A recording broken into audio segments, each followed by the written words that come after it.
Never mind. Happy Easter, happy Passover, happy Sunday, isn't it? Oh, my hair is looking a complete state today.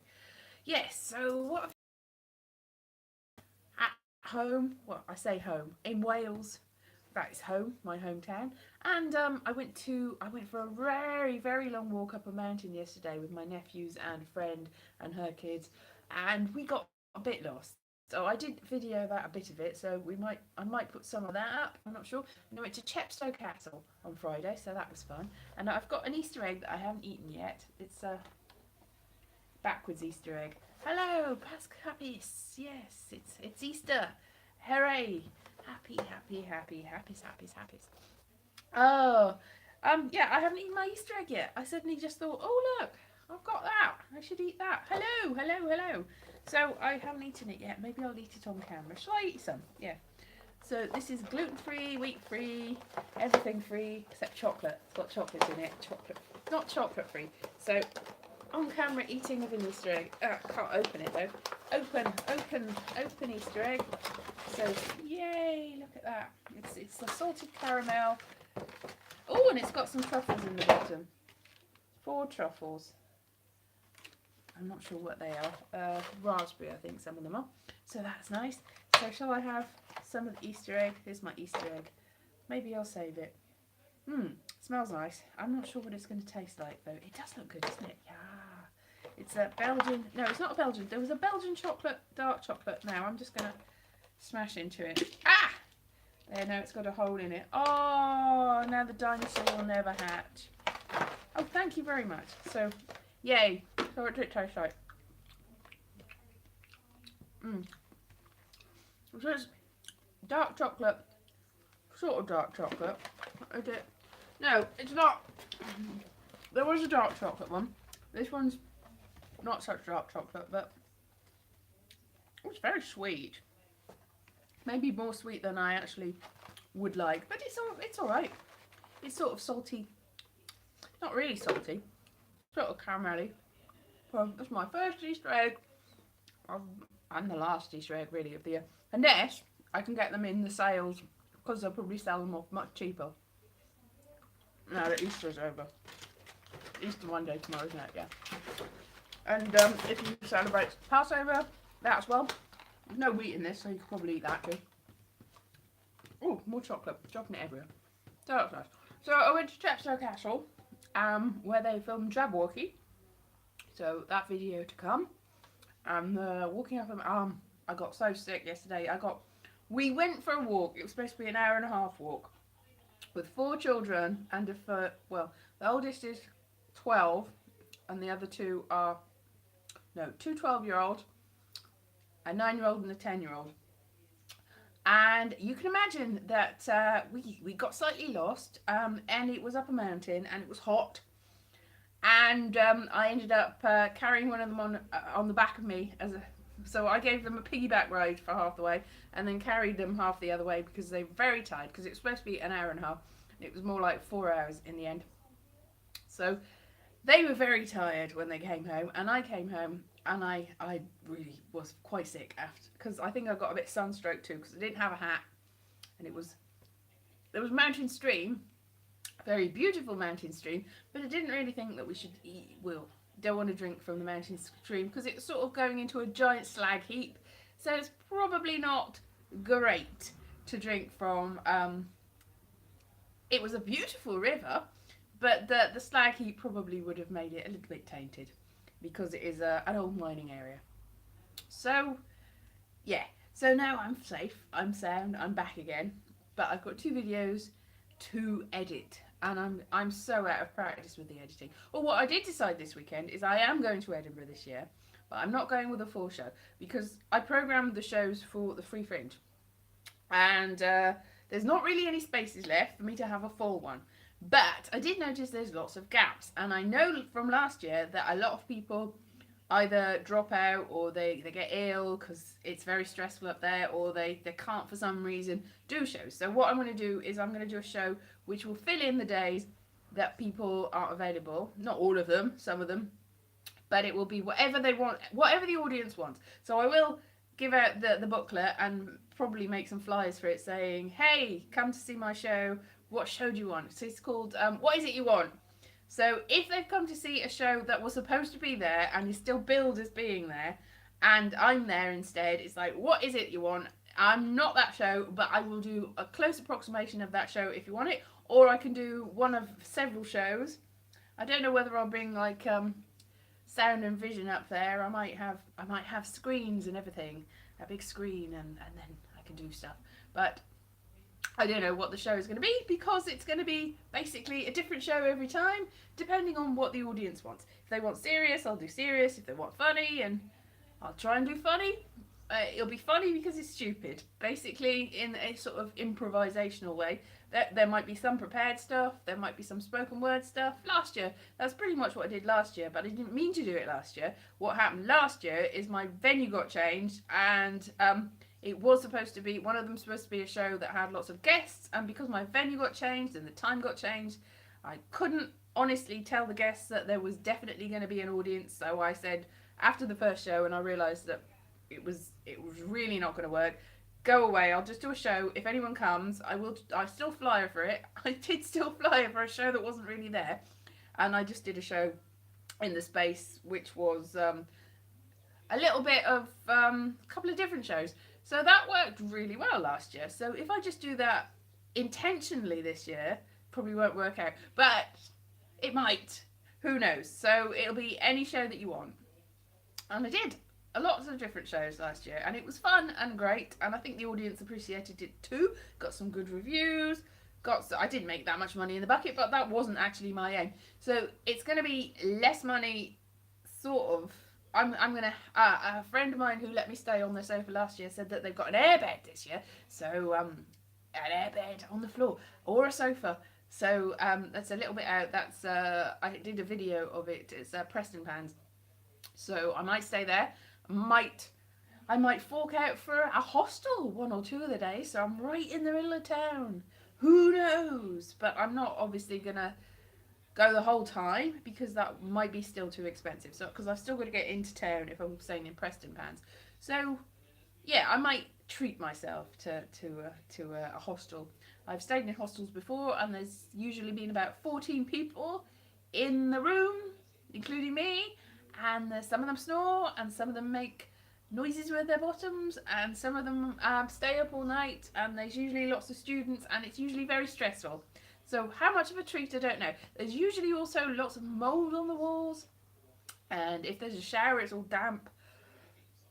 There was one where the kitchen was locked at night, and I was only there at night, so I couldn't have anything to eat because kitchen was locked at night. My shows were all day, and then I came back late at night and couldn't really do much about it. So, you know, hostels aren't great, but what can you do without millions of pounds? So I'm going to try and make that work, and it will work. So I will go up there, not for the whole time. I'm not sure how long I'm going up there. I haven't planned it yet. I haven't booked it. But before that, I'm going to Belfast at the end of next month. Not to perform that time. But I would like to do more performing in the meantime. So I've got a poetry gig next Friday, and somebody said that there's a storytelling gig that's coming up, and I'll try and do more of that, because I've been a little bit slack with because I've been trying to work to make money and not make money, to just survive, basically. Well, everyone's gone really quiet. So that's just me rambling. So hello, how is everyone? How are you all the 5 of you that are here? And oh, my eyes are hurting. Yeah. So maybe I'll have some more chocolate. That'll be, because nobody's talking to me. Nobody's talking to me, so I will eat chocolate. That's probably the best thing to do, isn't it? So if anybody wants to do, hello, yeah, it is one. So if anybody wants to come to see me in Edinburgh, I'll try and let you know ahead of the day when I'm going to be. I might book a couple of days in, so that you're feeling good. Good. I might book a couple of days in so I know that I've got some shows. Irish cream, that sounds nice. Back to my, yeah, so I've got some shows that I know where I am. So at least I've got some sort of tent peg So I'll be like, I'm here that day, and I'm here that day, and then I'm here some other days whenever you can find me. Just look around for me. I'll let you know on Facebook or Twitter or something as soon as I know. But I'm willing to take any suggestions from anyone. If you want a show, if there's a show that you've always wanted to see, and you're like, I wish somebody would do a show about that, I'll do a show about that for you. Because let's face it, I probably only get an audience of about 4. My flying technique, I try and get people in. Sometimes it really works, and sometimes I don't do anything, and they all came in. That's it though. What I found is I give out the book and everything with other people's shows, and some of the shows that I do have that are like, because I did last week of a show, or a show a week before, that was a different show, and loads of people came to my first show. No, loads of people came to my first show. I'll get back to that. Loads of people came to my first show, and then about halfway through, they looked really puzzled because they'd come to see the show from the week before. It wasn't there anymore. Most of them enjoyed it, the one that I did. But if I'd known that that's the show that they would wanted to see, then I'd have done that show instead. I could have done that show instead, and then they'd have been happy, and it would have been fine. So I'll just do whatever show you want. No, how it works is you don't have to pay a ticket to get in. You come in, and then at the end, you give me whatever you feel like giving me, money-wise. Don't give me like the finger or anything. Or paper laugh. Ha! I wouldn't make any money if it was that. Paper. I'm more sort of amusing and intriguing and thought-provoking. I'm not that funny. If a paper laugh, I would die of hunger. I'd have to keep this. I've got chocolate. I'll bring up my chocolate so I don't die of hunger. But some years I have made quite a lot in my collection at the end, and some years I've forgotten to ask people. And the weird thing is, the worse I think the show goes, the more money I get. The better I think the show goes, and the more people that are there, the less I get. Weird. Maybe people just feel sorry for me. Anyway, I usually make enough to not die in a ditch, really. So that's good. My primary aim isn't to make money, but it is to cover expenses. But I'm gonna keep expenses way down because I can't cover them otherwise. But if I can keep them way down, then I can definitely cover them. If I can get the bus fare and enough to eat every day, that's what my aim was some years. Get enough money in order to actually have some food that day and pay for my my travel or whatever. So that will be good. I'm a person of very little ambition, really. But you don't really need mansions and jets, do you? Be nice, but you don't need them. You just need to carry on and not be too uncomfortable while you're doing it. Just to have a little bit over if anything emergency comes up. So that's really my aim. The more would be better, but with this sort of thing, I mean, pay in advance is great, and then you'll know how much you're getting. But you won't in Edinburgh, because the thing is, a lot of the places you have to pay for the venue, and you have to actually give them a box office split, and you go, oh, I've filled out my whole run, it's completely full, I must have loads of money from the box office. And then you realise that no, because that hasn't actually covered your box office, and you've lost money, and you've lost money, and then that's not really good. Whereas with this system, I give a little bit for I'll give some money for being in the Free Fringe book. It's usually about £3 per performance, so it depends on how many performances I do. And then that's it. Aha! Hilarious. No, I'm not going to eat the whole. I'm going to leave the rest of the egg. I made an Easter egg last a whole year once, and also because Passover was about the same time. I got a load of Easter eggs and Passover chocolate, like kosher chocolate that is left over from the celebrations, and I still had a lot of it in my cupboard the next year, but it was all good because it's milk free and everything free. it's good because it lasts ages and ages and ages. So it was still good. A year later, this kosher chocolate and the milk-free chocolate. If you've got milky chocolate, it goes off, and it's horrible anyway. So that's good. Vintage carry-on nurse. Is that what you? Oh, I see. Yeah. That is where the joke is from. I see Bohemian Rhapsody. Yeah. Ah, I thought you were asking me to do vintage carry-on nurse, which I could do if anyone wants to come and see me in Edinburgh and they want carry on. I'll very much try. Don't know how successful it'll be. I'm not really a carry-on. I like carry-ons, but I don't know whether my performance style, matron, I don't know whether it suits it really, but maybe it does. Who can tell? Who can say? I know somebody that's in a carry-on film. She was in Carry On Again Nurse? No, I'm not sure. The one where they've got a Barbara Windsor wants to lose weight, and she goes to a Jim Dale gets sacked, and Barbara Windsor goes to a weight loss place. But there's this guy that's been in the jungle for years, and she's one of the wives of Sid James in it. She's very good in it. So yeah. She's not in it for very long though. It's yeah, because that's only a little bit, and then he comes over. And anyway, beside the point. Up the Jungle, no, it's not Up the Jungle. It's Carry On. One of the nurses, Carry On. It's the one with the weight loss, and then it does weird things. And there's a, sort of the impression at the end that there's a sort of that it's not actually a weight loss drug. It's some sort of sex change drug. So Barbara Windsor's having to shave. Anyway, it's a bit weird, but it's one of the later nursey ones. So I suppose it's quite amusing. If you like that sort of thing. Today I've been watching musicals on the internet. I've been watching quite a lot of I Am What I Am from the Carjo 4. So I've sort of been judging various different interpretations. Sorry, my eye's gone really weird. Various different interpretations of that. And there's some good ones. And there's some really, really not good ones. Oh, my eye is really hurting.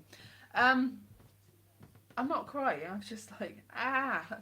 Yes, so I think I've just got dust in my eye. Oh, maybe I've got Easter egg in my eye. Maybe that's what's happened. I've got Easter egg in my eye. Yay. Yay! Yeah. Blink, blink, blink. Yeah, I need to blink more. Ow. Anyway, so too much blinking. Too much blinking. Yeah, my eyes have gone all weird. Yeah. So that's what's been happening with me. What's been happening with you lot? Have you been doing anything exciting for Easter? Has anybody got an amazing Easter egg that they've eaten, or some sort of treat that they've got, or I don't know, stuff? Yeah. Nobody. Okay. Yeah, as I said, I wasn't feeling very well yesterday, but I'm feeling great today after eating all that lovely chocolate. Yum yum. I've just eaten now. Twisted perspex. That's what you've been doing? What?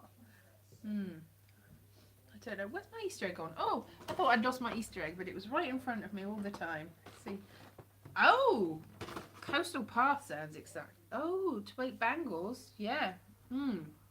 Twisted perspex. Yeah. Perspex, gap bangles, and I walk on the coastal path. That's good. Went for a walk on the coastal path in a couple of times. The last one I can remember going on was sort of the Mumble sort of area. Was it the Mumbles? I think it was. Maybe it wasn't. It was somewhere in West Wales. We went along, and in a little sort of alcove, it wasn't quite a cave, but it was like a little bay within a bay, and there was a great big rock with like amethyst in it. And my uncle was like, "Look at this rock, there's amethyst in it." And we were like, "Yay! Oh, can we take it away?" No, because it was about the same height as, well, about there on me. If I was standing up, it would be there on me. So it was a very big rock. Couldn't really take it away, even if you really wanted to. But it was all nice. It's like Castle Flint. That sounds nice. I'm not sure where that is. Flint. Is that North Wales? West, North. West, North, west. Well, it wouldn't be East North Wales, because there's no coast on the east of Wales, is there? Well, there's coast on the east of Wales. There is a bit of coast on the, well, sort of on the top and on the bottom, not on the very east. I'm from South East Wales, and it's not really, it's sort of, a little bit on the Severn estuary, but it's not really coast, it's sort of inland. Anyway, northeast. Is it? Northeast. So it is east. It's east, northeast, but it's not east. Anyway, it's somewhere. That sounds nice. Yeah, I've been to North Wales once. I went to diagonally. Yeah, I went to Pwllheli, and where else did I go? Yeah, there. That's where I went. Up on the deep. So that's nearer the sort of Liverpool end of Wales, where it's nearly Liverpool but not quite. It's Welsh enough to be Wales, but it's Liverpool enough to almost be Liverpool. So you get both best of both worlds. You can go yes, and this, and yeah, probably. Anyway, I think I might have some ancient relatives from that. There was a free weekend on Ancestry where you could do trace. So very yeah. I've been to Chester, so so I've been that way. I have been to that way. I went to the zoo once. Been to the zoo. Yeah, I don't know what that is. Anyway, I was just reading the comments. Yeah. What am I saying? I don't know. Something about Chester? Something like that. I can't remember. I've gone blank. Blank, I say. Blank. That doesn't work. So, anybody doing the zoo? Chester Zoo, yes. Doing to the zoo. I don't know what I'm going with that, really. What have I been saying? What have I been reading? Oh, I've started rereading one of the Armistead Maupin books. They're good. I read them ages ago, and I just found I was like looking for something to read. That's it's Significant Others, which is quite good because now, I mean, it was already a bit old when I read it, but now it's like early 80s, so it's like a period piece. It's anciently old now, so it's really interesting because that was modern times when they wrote it. Line of Duty now in a minute, exactly. So I'll probably see Line of Duty now in a minute. But for another couple of minutes, I'll be here. So if anybody wants to ask me any intriguingly difficult questions to ask about the universe or anything, I'll try to answer the meaning of life for you in the next 2 minutes. Anyone? Do you want me to? I don't know what the meaning of life is. I'm sure I can. If you ask me probing questions about nature, and I'll do yes or no answers, and I'll see whether I can get to it. And between us, we will discover what the meaning of life, the actual essence of the everything is. What's best in life? Best in life is red ribbons. I'm just like looking at things. Red ribbons. You can do red ribbons, and you can pretend to be a horse from Animal Farm. You go la la la la la la. Buttercups for Rosie. I was in Animal Farm once. I was Benjamin the donkey. That was fun. That was painful because I had to wear a big fiberglass animal head on a crash helmet attached to a harness that went all down to me, and I had to crouch over with crutches as front legs. Sausages. Sausages, yeah. To give or to receive. To give. To give is better than to receive, I think, because you always feel a bit guilty. I'm not going where you are. You always feel a bit guilty receiving, but if you give, then you're like, yay, that's something. So whatever it is, this is something I'd like, and do you like it? And other people probably don't like it. So probably giving is more selfish than receiving because you give people things that you think they want, and they probably don't want. So it's better for you to give. It's better for other people to give. And receiving it can be a bit disappointing. So it's always better to give because you get more out of it and the other person doesn't. So it's not better really, that's terrible. But they might appreciate it. It's weird. Sort of backwards altruism, giving people things. Anyway, what was the other question? Oh, it's gone. And the anymore, and there's a white screen and it usually goes me and then it turns off. So I'm just going to say what some of the answers to some questions are. Toilet paper is face away from the wall. Give parking fine is probably, yeah, wall, not against the wall. I mean, yeah, I know some people think that against the wall's better. I think Anyway, I better go now because this is gonna run out of power and do the screaming at me again. So bye bye. Thank you for joining me. See you soon.